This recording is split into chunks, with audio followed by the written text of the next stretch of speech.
दोस्तों ये real Kamasutra book है। पिछले वीडियो पे पिछले चैप्टर पे हमने जहाँ तक पढ़ा था उसके बाद यहाँ से शुरू करते हैं। लाभ विशेष प्रकरणम। तो दोस्तों रियल रामायण, महाभारत, वेद पुराण, कामसूत्र ये सब अगर आप शुरुआत से पढ़ना चाहते हो तो इस वीडियो के नीचे चैनल के नेम या पिक्चर पे क्लिक कीजिए, या फिर चैनल का नाम यूट्यूब पे सर्च करके उस पर क्लिक करके प्लेलिस्ट ऑप्शन में जाके देख सकते हैं। तो शुरू करते हैं।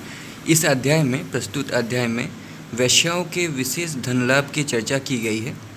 आचार्य वात्स्यायन ने प्रारंभ में 3 प्रकार की वैश्याओं का उल्लेख किया है। पहला एक परिग्रह, दूसरा अनेक परिग्रह और तीसरा अपरिग्रह। जो एक चरणी बनकर एक ही नायक से प्रेम करती है उसे एक परिग्रह कहते हैं। जो अनेक नायकों या पुरुषों के साथ प्रेम संबंध रखती है उसे अनेक परिग्रह कहते हैं। और जो बिना प्रेम संबंध के स्वच्छंद पेशा करती है उसे अपरिग्रह कहते हैं। इनमें एक परिग्रह नायिका के संबंध में पिछले अध्याय में बताया जा चुका है, विवेचन किया जा चुका है। अनेक परिग्रह वैश्या के संबंध में आगे प्रकाश डाला जाएगा।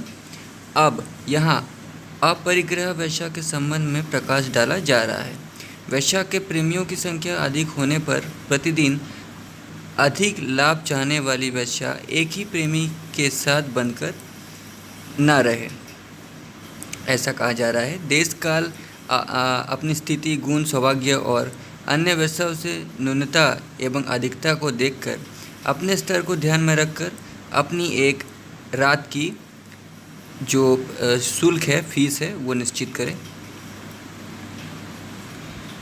गम्य नायक के पास दूतों को भेजे और स्वयं उसके संपर्क के व्यक्तियों को भेजे।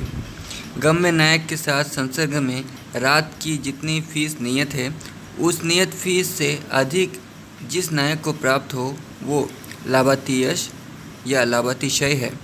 यदि वो उसी समय मिले तो अच्छा है, यदि नहीं मिलता तो उस स्थिति में क्या करे, इसी बात को यहाँ कहते हैं। अधिक धन प्राप्त करने की इच्छा से 2, 3, 4 रात तक एक ही नायक के साथ संभोग या सहवास करें और उस समय एक चरणी निजी स्त्री जैसा व्यवहार करें। एक चरणी मतलब एक ही का होकर रहने वाले स्त्री के जैसे एक्टिंग करें। आचार्य का मत है कि यदि एक ही समय अनेक नायक आ जाएं और सभी से बराबर लाभ हो तो धन को चाहने वाली वैश्या जो नायक अधिक फीस दे उसे अपनाएं। आचार्य वात्स्यायन के अनुसार प्रत्यावर्तन ना किए जाने वाला सुवर्ण सभी कार्यों का मूल होने के कारण सुवर्ण देने वाले नायक को पहले अपनाना चाहिए। अब द्रव्य के स्वरूप को कहते हैं। सोना, चांदी, तांबा, लोहा, बर्तन, आभूषण, सूती, ऊनी, रेशमी वस्त्र, इत्र, चंदन आदि सुगंधित द्रव्य, काली मिर्च आदि बर्तन आदि सामग्री, घी, तेल, ध्यान और पशु आदि में पूर्व की वस्तु उत्तम होती है। यदि वहाँ सभी वस्तुएं एक समान हो तो मित्रों की सलाह से अधिक समय तक चलने वाली वस्तु ले अथवा उनमें से अधिक गुणवान, सुंदर और प्रेमी नायक को चुने और उसी की वस्तु ग्रहण करें। आचार्य वात्स्यायन का मत है कि अनुरागी एवं त्यागी नायकों में से त्यागी यानी दानी नायक को ही अपनाना चाहिए। ना देने वाले अनुरागी नायक को भी त्यागी बनाया जा सकता है। आचार्य वात्स्यायन का मत है कि अनुरागी लोभी होते हुए भी दे सकता है, किंतु त्यागी नायक को अत्यंत प्रयास करने पर भी रोगी नहीं बनाया जा सकता। आचार्य वात्स्यायन का मत है कि यहाँ पर भी धनवान और निर्धन व्यक्तियों में धनवान व्यक्ति विशिष्ट होता है। इसी प्रकार त्यागी और प्रयोजनकर्ता नायकों में प्रयोजनकर्ता अर्थात स्वार्थ साधन करने वाला नायक विशिष्ट होता है। किंतु आचार्य वात्स्यायन का मत है कि प्रयोजनकर्ता नायक एक बार प्रयोजन को सिद्ध करके अपने को उपकारी समझने लगता है, किंतु त्यागी नायक तो अतीत की अपेक्षा ही नहीं करता। उनमें भी अधिक देने वाला नायक विशेष अर्थात श्रेष्ठकर होता है। प्राचीन आचार्य का मत है कि कृतज्ञ यानी उपकारी और त्यागी में त्यागी विशेष अर्थात श्रेष्ठकर होता है। बहुत दिनों तक वैश्या द्वारा सेवा किया गया त्यागी नायक वैश्या के एक अपराध को देखकर अथवा किसी दूसरी वैश्या के द्वारा झूठा दोषारोपण करके बहकाया नायक पहली वेश्या के अतीत में किए गए श्रम की परवाह नहीं करता। प्रायः तेजस्वी, ऋजु प्रकृति और अनादृत नायक त्यागी पूर्व वेश्या के श्रम की परवाह नहीं करते, किंतु कृतज्ञ नायक पूर्व वेश्या के श्रम को समझता है, सहसा विरक्त नहीं होता और वेश्या के स्वभाव से परिचित होने के कारण झूठा दोषारोपण नहीं करता। ये आचार्य वात्स्यायन का मत है। उनमें जिससे अधिक धन लाभ हो उसे ही अपनाना चाहिए। पूर्व आचार्य का मत है कि मित्रों के वचन और अर्थ की प्राप्ति, इन दोनों में अर्थ का लाभ प्रत्यक्ष विशेषता रखता है, किंतु आचार्य वात्स्यायन का मत है कि मित्रों के वचन मानने पर भी धन की प्राप्ति हो सकती है, किंतु मित्र का एक बार वचन ना माना जाए तो वो नाराज हो जाएगा और उससे संबंध काम बिगड़ सकता है। इन दोनों में न मिलने वाले को अपनाना चाहिए। यदि मित्र कलुषित हो जाए तो क्या करे, इस पर कहते हैं, किसी कार्य के बहाने मित्र से अनुनय विनय करके तात्कालिक लाभ प्राप्त कर ले और नायक से कहे कि कल तुम्हारी बात अवश्य मान लूँगी।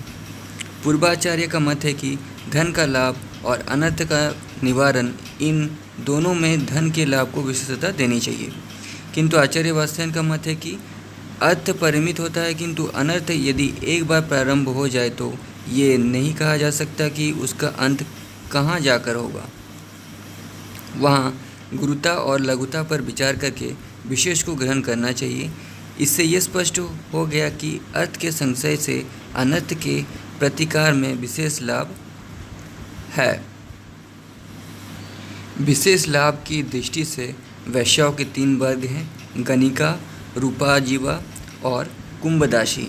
उक्त तीनों प्रकार की वैश्याओं के कार्य और स्वभाव के अनुसार गणिका यानी वैश्या उत्तमा, रूपाजीवा मध्यमा और कुंभदासी अधमा कहलाती है। इनमें प्रथम गणिका के विशेष लाभ का कथन करते हैं। देव मंदिर बनवाना, तालाब खुदवाना, बाग बगीचा लगवाना, लोगों के सुविधा के लिए पुल बनवाना, अग्निशाला का निर्माण करना, ब्राह्मणों को 1000 गौएं दान दिलवाना, देवी देवताओं के पूजन अर्चन का प्रबंध कराना आदि लोक उपकारी कार्यों में खर्च को नायक से प्राप्त करना, ये उत्तम गणिका के अतिशय लाभ है। नायक के धन से सारे शरीर पर अलंकार योग अर्थात अपने लिए आभूषण आदि बनवाना, भवन को कलात्मक ढंग से सजाना, कीमती बर्तनों को खरीदवाना, परिचारकों द्वारा घर को स्वच्छ रखवाना, ये रूपाजीवा नायिका के विशेष लाभ हैं। नायक के धन से नित्य स्वच्छ कपड़े बनवाना, पेट भर का खाना, इत्र तेल और पान सुपारी आदि को खरीदना, सोने चांदी के आभूषण बनवाना आदि कुंभदासी के विशेष लाभ हैं। पूर्व आचार्य का मत है कि इसी प्रकार उत्तमा नायिका के लाभातिशय मार्ग के द्वारा मध्यमा और अधमा वैश्यों के लाभातिशय को भी उत्तमा, मध्यमा, अधमा सभी नायिकाओं के साथ योजना करनी चाहिए। आचार्य वात्स्यायन का अभिमत है कि देश काल, वैभव, सामर्थ्य, अनुराग और लोक रुचि के कारण अनियत लाभ होने से वैश्यों की वृत्ति कभी समान नहीं होती। अवस्था के अनुसार कभी थोड़ा लाभ भी ग्रहण कर ले, किसी परिस्थिति में लाभ ना मिले तो क्या करना चाहिए उसे कहते हैं। जब नायक को किसी अन्य गणिका के पास जाने से रोकने के लिए किसी दूसरी वेश्या के धनवान नायक को अपने यहाँ बुला लेने के लिए अथवा दूसरी वेश्या को लाभ से वंचित करने के लिए नायक के अपना स्थान, अपनी बुद्धि, अपना प्रभाव दूसरे नायकों पर जमाने के लिए, अनर्थ के दूर करने में उसकी सहायता करने के लिए सख्त अथवा अन्य नायक को अपराधी ठहराकर पूर्व में किए गए उपकारों को भूलकर केवल प्रेम को चाहने वाली गणिका थोड़े लाभ को ग्रहण कर सकती है। भविष्य में लाभ को देखते हुए थोड़ा भी लाभ ले लेना चाहिए। भविष्य में महान लाभ देखने वाली वैश्या अनर्थ के प्रतिकार की इच्छा करती हुई उससे कुछ भी ना ले। इस नायक को छोड़ दूंगी, दूसरे से संबंध जोड़ लूँगी तो वो चला जाएगा, अपनी पत्नी से मिल जाएगा, अनर्थ को दूर कर देगा। इसके पिता अथवा स्वामी का इसके ऊपर अंकुश है, नियंत्रण है, अथवा ये अपने स्थान से भ्रष्ट हो जाएगा। ये चंचल चित्त का है। यदि वैश्या ऐसा समझती है तो उसके पास से कुछ धन तत्काल प्राप्त कर ले। राजा या शासन से इसे धन मिलेगा, अथवा न्यायालय में इसे उच्च पद की प्राप्ति होगी, अथवा निकट भविष्य में इसे वेतन मिलेगा, अथवा व्यापारिक वाहन आने वाला है अथवा इसकी खेती पक कर तैयार हो या यह कृतज्ञ है, उपकारों को भूलने वाला नहीं है, यह अपने वादे का पक्का है, जो कहेगा वो करेगा। इस प्रकार नायक से पूरा लाभ उठाने की आशा से गणिका उसकी सेवा पत्नी जैसी करे। इस विषय में प्राचीन श्लोक प्राप्त है, जिसे बड़ी कठिनाई से धन मिला हो, राजा की प्रसन्नता के लिए क्रूर कर्म करने वाला हो, आज या भविष्य में जिससे पुण्य लाभ की आशा हो, ऐसे नायक को वेश्या दूर से ही छोड़ दे। जिसको छोड़ देने में अनर्थ की संभावना हो और जिससे संबंध बनाए रखने से अभ्युदय की आशा हो, ऐसा नायक से संबंध बनाए रखने के लिए वेश्या को अथक प्रयत्न करना चाहिए। आलिंगन मतलब हक करना। जो आलिंगन आदि थोड़े से कामों के लिए अपार धन देते हैं, ऐसे स्थूल लक्ष्य वाले महान उत्साही नायक को अपना पैसा खर्च करके मिलाना चाहिए। उसके बाद नेक्स्ट चैप्टर हम लोग अगले वीडियो में पढ़ेंगे। तब तक के लिए धन्यवाद।